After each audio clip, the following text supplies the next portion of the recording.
were talking to this dude just randomly at the beach. I forget who it was. He might have been a lifeguard or some shit. We were talking to this dude, and he told us like that Australia just in general is known for having very high moral character. Like he was like, you can leave your bike outside, and realistically, it's like it's gonna take a while before somebody steals it. It's a good place in terms of like the people generally just seem to be pretty good to each other. I mean, yeah. I mean, it really just depends once again on where you are or like your luck. Yeah. I mean, yeah, it really just depends. Like I know if you leave a bike around in the city, in Waterloo, Waterloo, that shit's gone. Nah, even in the city, like if you leave a bike open, like somebody's gonna take. Right. It, but like it's just there's so many people, so of course. Bike's a perfect thing to steal too, because it's its own getaway car. You know. You're moving slow. You're walking on the street. You grab a bike. You steal a bike. You're going fast as fuck. But okay, so tell us about that day that we went to Waterloo. That infamous vlog, and like, that's the actual area that you're from that you grew up your whole life? Not my whole life. I was born there. I was born in Sydney, and then when I was maybe like 7 or 8, I moved out to like a small country town. Okay. Where I lived for like 4 years, and then I did like a year of like boarding school. In South Australia. Really, it was like 6-7 months of boarding school. And then I moved back there, and I was there for like three or 4 years or something like that. But that's really the place that I always identify as home the most, because it was like I was moving around a lot before all of that, and I feel like that's where I really started to find myself and become like a young adult and really start to, just find myself a little more and become more in my skin and stuff like that. So I always say that's my home, and that's, where I'm from. Right. So, how'd your parents feel about you being so interested in the music side of things? My mom's always been super supportive. She's always been like, I remember like nights where I'd tell her, yeah, I want to sign to Young Money. Like this is when I was super influenced by like Lil Wayne and Drake was like coming up or whatever. So I was like, I want to sign Young Money, and like my mom would, help me. Like we'd stay up trying to find the number to call Young Money. Like, like just funny. See, shit like that. You were smart, because you just reminded me that when I first met you, that you would definitely like, you had like a picture with YG just chilling backstage with YG at his show, and I'm like, oh shit, like this is a smart kid. Like YG comes to play in Australia, and he just sort of figures out how to get backstage and just say what up. Yeah, that's what we were doing. Shout out to Han Shout out to Mook and all Bompton. them. Back then, but yeah, that's really what we was doing. Every time a celebrity would come in town, I would always be trying to fucking find out a way to play my music or get in the studio. Like I remember Ray Shremmer. Right. When they came, I was waiting at the front of the hotel,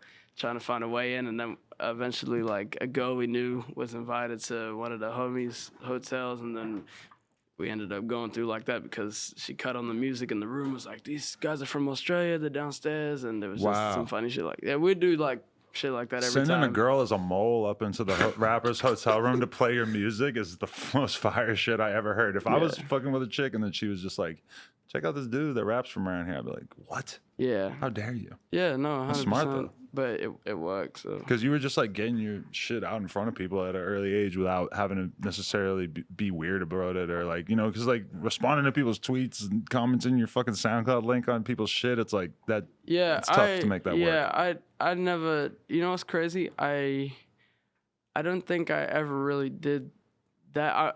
I did do it on like I would send people DMs like, check this out, like, or like this picture or da-da-da, but I'd never go into like people's comments and be like, I'm a da-da-da-da rapper from da-da-da. I do just like, I don't know. I just never did that. I mean, I was more like when people came, I was like trying to really get in front of them. Doing some solid real life marketing or networking and stuff, it definitely has way more value in my opinion than like just being some weirdo online, like spamming everybody with your messages and about your music. Or I think so too, and that's at least what I thought back then as well. Anyway, like because who the fuck, like it's like a 1 in a million chance that anything might come out of that.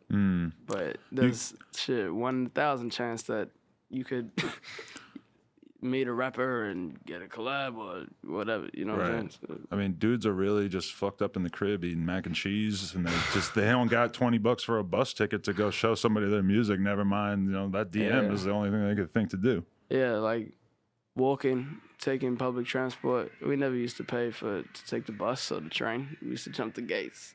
So money is definitely not an excuse for hustling. That's real. I know people who sneak into festivals all the fucking time. I could barely get we, into festivals, we and I'm used to like do on that the too. list. We used to do that too. Right. Yep. You show up, like, even when you're on the list, even when you're working for the festival, it can be hard to get backstage. And I know people who sneak in backstage, like every Rolling Loud. Yeah, for sure. Don't do that at Rolling Loud, actually.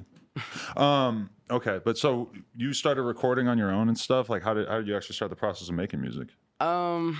Well, when I was like young, I always used to take my mom's like iPhone 3 or whatever the fuck it was and just place it and just find YouTube beats and just rap over them, post them on Facebook.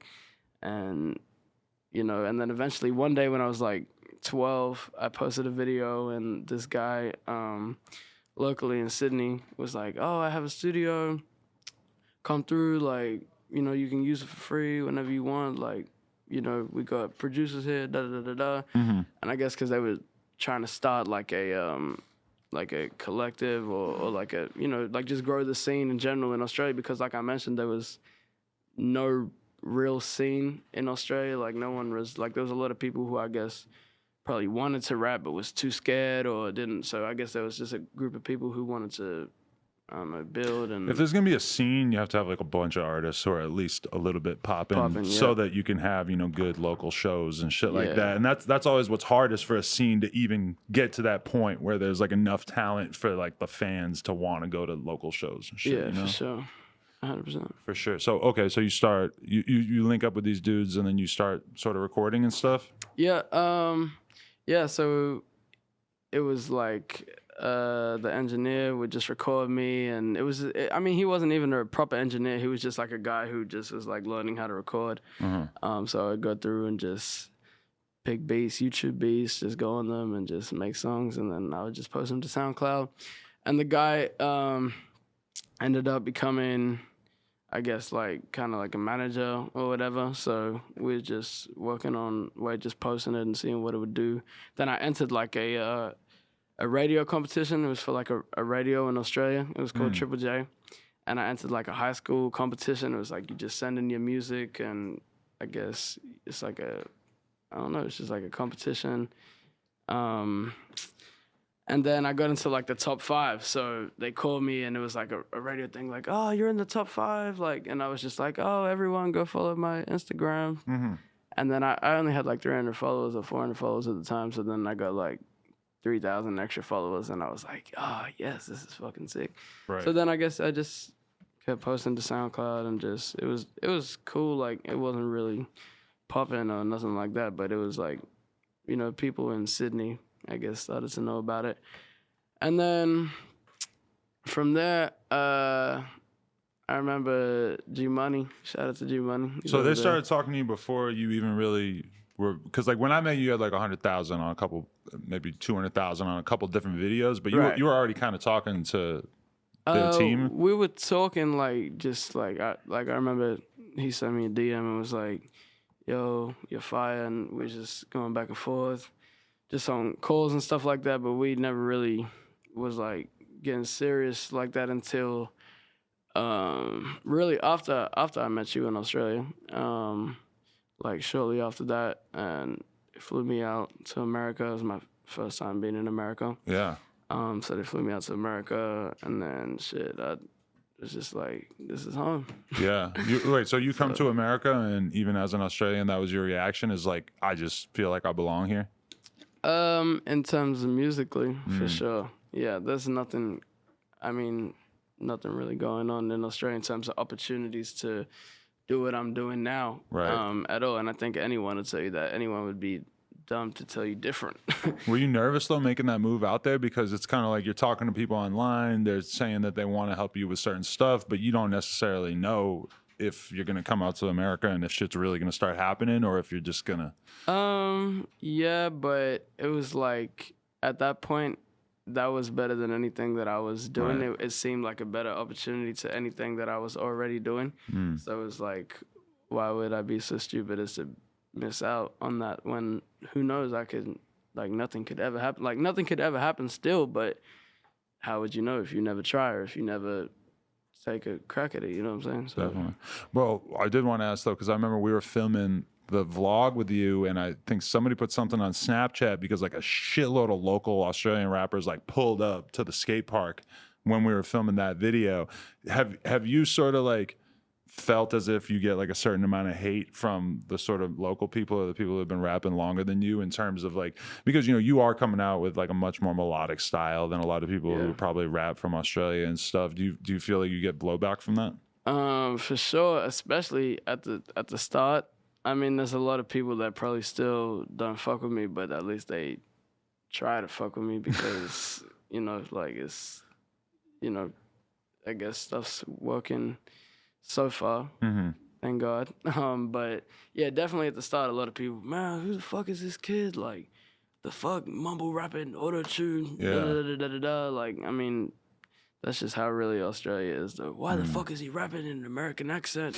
You're from Australia. Do you feel like you rap in an American accent? I just rap however it comes. I just make music. I don't think about anything too much. Like, I just do it how it comes out. Like, music for me is a very different, you know, is a very like spiritual, or like, no, that's the wrong word, not spiritual. It's a very like just off the top process. Like I don't think about anything. I just think about how I feel, and however it comes out, it comes out. You know what I'm saying? So I don't think about, oh, I gotta rap in this accent, or oh, I gotta say this to please this person. It's just however the fuck I feel, that's how it's gonna come out. I mean, yeah, because you're definitely nowhere near the offender that Iggy was when she came out rapping like T.I. That was sort of like a weird moment for Australia, right? Like, why does this girl sound like she's from Atlanta? I mean, shit. You don't gotta admit it. It's whatever. I mean, I don't really remember much about, like, to be honest with you. Shout out to Iggy, but I didn't really know she was from Australia when I first heard her. When you were real young too. Yeah, I was super young though, so that's probably what it was until like I started interviewing, and I was like, oh. And to be honest, me, even though like, yeah, I guess a lot of people would be like, oh, that's weird. It was just kind of like, oh, she's from Australia and she's, you know, it's cool. But yeah, I feel like a lot of people in Australia don't really claim her like that. Don't really claim her like that.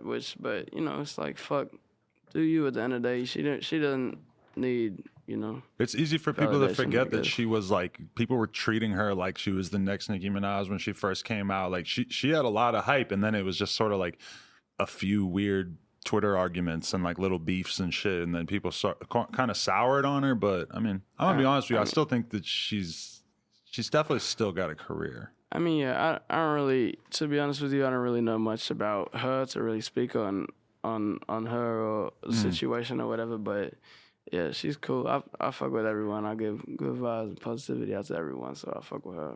So shout out to the whole Playboy Cardi family. So you come to America. Do you like meet Juice right away, or like what was that experience like? You went to the house right away? Well, actually, it started in Australia. It was really through, so like Pete, when my managers now, they were coming out to Australia and they put me on the tour. Yeah, so they put me on the tour. I was opening act, and I guess we was just like chilling, all of us, because you know, as I said, you know, they was trying to sign me, and we were trying to, you know, become part of the family. So we was just chilling, doing the shows, and just, I guess, getting a feel for everyone, not just Juice, but like Pete, and seeing if, you know, how I like him, if I fuck with him enough to, you know, like come over to America and it was good vibes from the beginning in terms of how you got along with everybody. Great. Yeah, I liked them. I thought they was just good peoples. Right. Yeah. Was Juice somebody in particular that you look at from like a, you know, because he's like melody wise, he was like God level rapper, like just unbelievable level of creativity. And I look at like the kind of stuff that you make, and I definitely see similar thing that you definitely were probably a huge fan of his stuff and everything. Is that, for sure. Did you get influenced once you started hanging out around him and shit? I mean, I just liked Juice's music before I even met him. I was a fan, so that was kind of like, that was really another reason why I really you know, was fucking with them so hard, because I just loved Juice and what he was doing. So I was like, you know, I wanted to be like that in that position. So yeah, but I mean, definitely I learned a lot of stuff being around him and his process, and how he records and moves and that type of stuff. So yeah, I definitely did learn a lot. Okay, hopefully you guys enjoyed this throwback clip. If you did, show some support. Like, comment, subscribe, and head on over to nojumper.com if you want to support, or go on over to Snapchat and just search No Jumper. There's a link in the description. We've had our news show dropping a couple times per week, and I swear you're gonna love it. Balling like an athlete, but got no jumper. Appreciate y'all.